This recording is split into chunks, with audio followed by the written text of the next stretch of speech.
They didn't burn draft cards, but they lit the fire of resistance. They didn't march off to war, but they marched in the streets. They were sisters, students, mothers, lovers, and they were done being silent. This is the story of the women who took a stand, not with rifles, but with rage, resolve, and relentless activism. During the height of the Vietnam War, the draft tore through American homes. Young men were called to serve, often unwillingly, in a conflict they did not understand. But it wasn't only men who resisted. Women across the country rose up in defiance of the war machine. Their battleground? College campuses, city streets, and the courtroom. Their weapon? The truth. Women in the anti-draft movement weren't just supporting roles. They were organizers, strategists, and protest leaders. They challenged the idea that war was only a man's burden, because they were bearing it too. Groups like Women Strike for Peace mobilized thousands. They organized sit-ins at draft boards, disrupted recruitment centers, and held vigils for the dead and for the living still forced to fight. They weren't protesting from the sidelines. Some hid draft dodgers. Others exposed the psychological toll the draft inflicted on their brothers and partners. A few were arrested. Many were harassed. All were brave. We, the students of Portland State University, hereby demand that there be a full investigation by an impartial committee of lawyers and legal authorities of the incident involving police violence towards male and female students and faculty in and around the first aid tent in the park blocks opposite Smith Memorial Center on Monday, May 11th.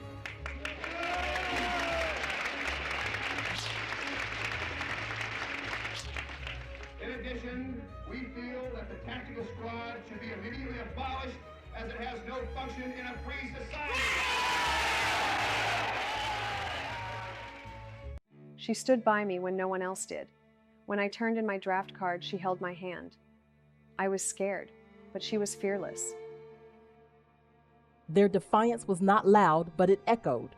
Their protest didn't stop the draft, not immediately, but they forced the nation to look, to listen, to reckon with the human cost of conscription.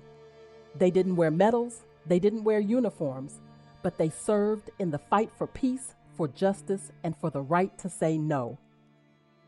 While some women fought against the draft, others longed to be drafted themselves, not to resist, but to serve.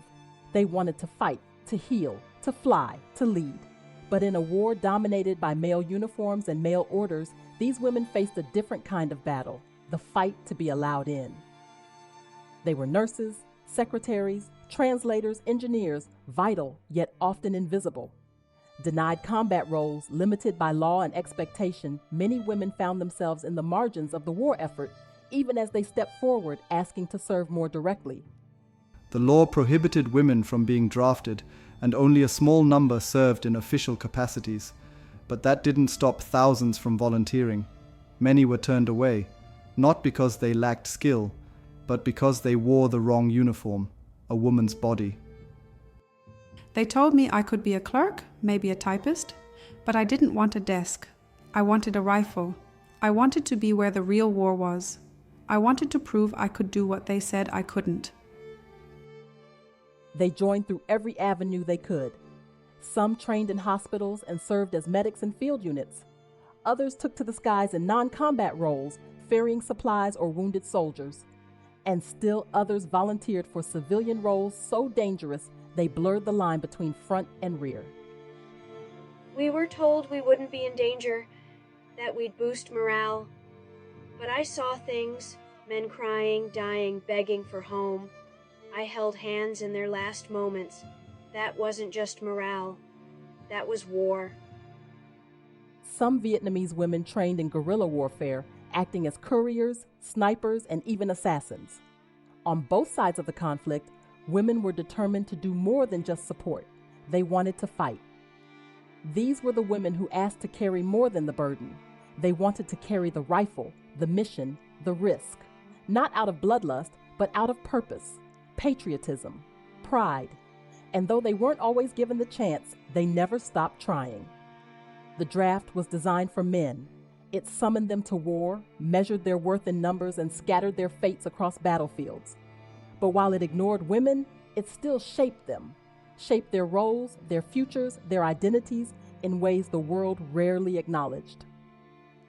Women didn't hear their birth dates called on national television, but they lived the war every day, at kitchen tables, on church pews, in draft offices, waiting rooms, and midnight phone calls. They were not the ones drafted, but they were the ones left behind. We got letters from sisters begging for their brothers to be exempted. Mothers showed up crying, asking us to take them instead.